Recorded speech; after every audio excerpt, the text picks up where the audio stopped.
Mosul की मुक्ति। www.jinsetta.com Mosul की मुक्ति। इराक के दूसरे सबसे बड़े शहर मोसुल को 9 महीने की कड़ी लड़ाई के बाद इराकी सेना ने आईएस इस्लामिक स्टेट के कब्जे से मुक्त करा लिया है।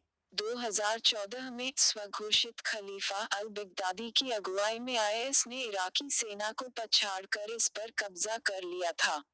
कच्चे तेल से संपन्न इस शहर को बगदादी ने अपनी राजधानी बनाया था, जहां से उसने इराक के कई दूसरे शहरों और ग्रामीणों इलाकों में अपनी समांतर सत्ता कायम कर ली थी। 3 साल से चल रही इस लड़ाई में 10 लाख लोग घर बार छोड़ भाग गए और हजारों लोग मारे गए। मोसुल की इमारतें, बाजार, रिहायशी बस्तियों का करीब 80% हिस्सा तबाह हो चुका है। यह खूबसूरत शहर अब वीरान और बदहाल है। जाहिर है, मोसुल की मुक्ति के बाद अब वहां सबसे बड़ी चुनौती नागरिक सेवाएं बहाल करने तथा पुनर्निर्माण की है।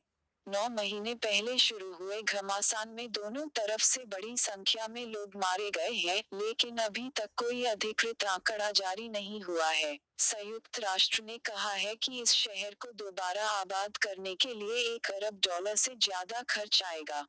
गौरतलब है कि इस जंग में अमेरिका के एलाइड काउंटर टेररिज्म सर्विस के सैनिकों ने आईएस को मार भगाने में हवाई हमले करके और जमीन पर भी इराकी सेना का साथ दिया। आईएस का उदय 2014 में हुआ, जब मध्य एशिया और अफ्रीका महाद्वीप के कई मुस्लिम देशों में बगावत हुई और लंबे अरसे से शासन जमाए बैठे सत्ताधीशों को विद्रोहियों ने गद्दी से हटा दिया। उस समय लगा कि यह सब किसी क्रांतिकारी बदलाव के लिए हो रहा है, लेकिन इसकी असलियत जल्द ही सामने आ गई। इस संगठन ने 29 जून 2015 को अबू बकर अल-बगदादी को अपना खलीफा बना दिया और दुनिया के मुस्लिम योजक चिन्ह बहुल देशों को अपने कब्जे में लेने की घोषणा कर दी। इराक और सीरिया में सक्रिय इस संगठन में सुन्नी मुसलमानों का वर्चस्व है और अनुमान है कि इसका बजट $2 अरब का है। आत्मघाती हमले समेत हर तरह की आतंकी वारदात को अंजाम देने और अपहरण कर फिरौती वसूलने में आईएस के लोग माहिर हैं।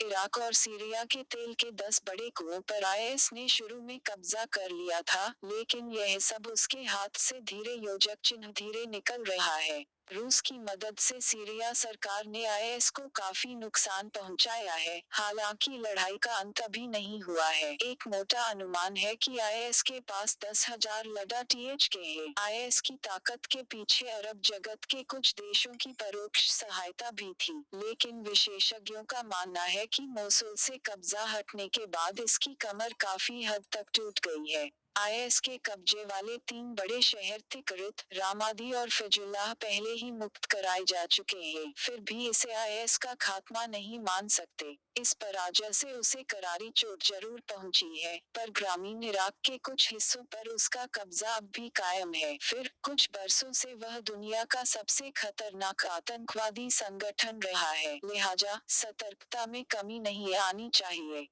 हिंदी न्यूज से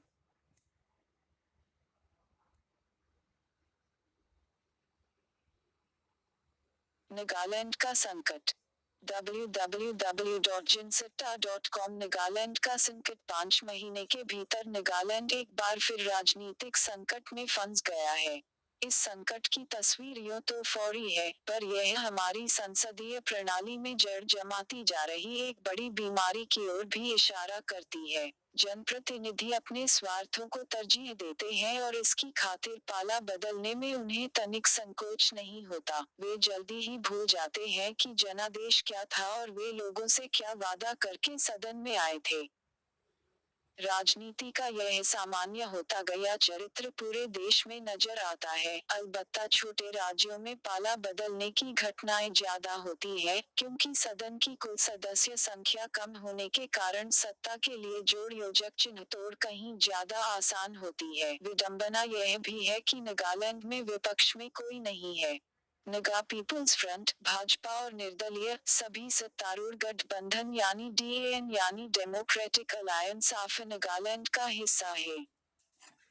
राज्य सरकार के एक बार फिर संकट में पड़ने की वजह है कि पूर्व मुख्यमंत्री टीआर लेजियान के नेतृत्व में एनपीएफ यानी नगा पीपुल्स फ्रंट के अधिकतर विधायकों ने मुख्यमंत्री शुरहोजेली लजित्सु के खिलाफ विद्रोह कर दिया है। लेजियान का दावा है कि उन्हें एनपीएफ के 34 विधायकों समेत 41 विधायकों का समर्थन हासिल है, जिनमें निर्दलीय विधायक भी शामिल हैं।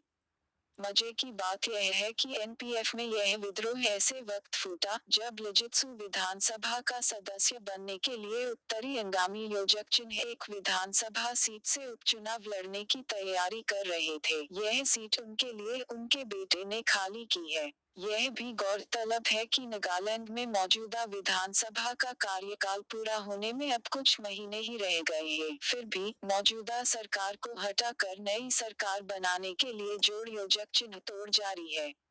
अपनी ही पार्टी के विधायकों की तरफ से अपनी सरकार के इस्तीफे की मांग उठते ही लिजित्सु ने पलटवार करते हुए 4 मंत्रियों और 11 संसदीय सचिवों को बर्खास्त कर दिया। सरकार से हटाए गए लोगों में जेलियान भी शामिल हैं, जो मुख्यमंत्री के वित्तीय सलाहकार थे। पर यह सारी बर्खास्त की हताशा भरी कार्रवाई ही जान पड़ती है। लिजित्सु जानते हैं कि अब अपनी सरकार वे शायद ही बचा पाएं। मई 2014 से यह चौथी बार हुआ है जब डेमोक्रेटिक अलायंस आफा नागालैंड की सरकार गतिरोध में फंसी है और नेतृत्व परिवर्तन की नौबत आई है। जेलियान खुद बीच में सरकार का नेतृत्व बदले जाने की अपरिहार्यता के कारण मुख्यमंत्री बने थे। तब के मुख्यमंत्री नेफियू रियो ने लोकसभा चुनाव लड़ने की खातिर पद से इस्तीफा दे दिया था और लेजियांग उनके उत्तराधिकारी के तौर पर चुने गए थे। लेजियांग को 2015 में हटाने की कोशिश हुई, मगर तब उस पर पानी फेरने में वे कामयाब हो गए थे। लेकिन 33% महिला आरक्षण के साथ स्थानीय निकायों के चुनाव कराने के निर्णय के बाद राज्य भर में छिड़े उग्र आंदोलन ने इस साल फरवरी में जेलियान को पद छोड़ने के लिए मजबूर कर दिया। अब जेलियान फिर उसी पद पर लौटने को बेचैन है। यह सारी उठा योजक चिन्ह पटक एक ही पार्टी और एक ही गठबंधन के भीतर हो रही है। अगर कोई और राज्य होता, तो शायद भाजपा राष्ट्रपति शासन की मांग या वकालत करती, पर नागालैंड के मामले में वह खामोश है। शायद इसलिए कि सत्तारूढ़ गठबंधन में वह खुद भी शामिल है। नागालैंड की राजनीति का यह नजारा हमारे लोकतंत्र की हालत की एक बानगी भी है। हिंदी न्यूज से जुड़े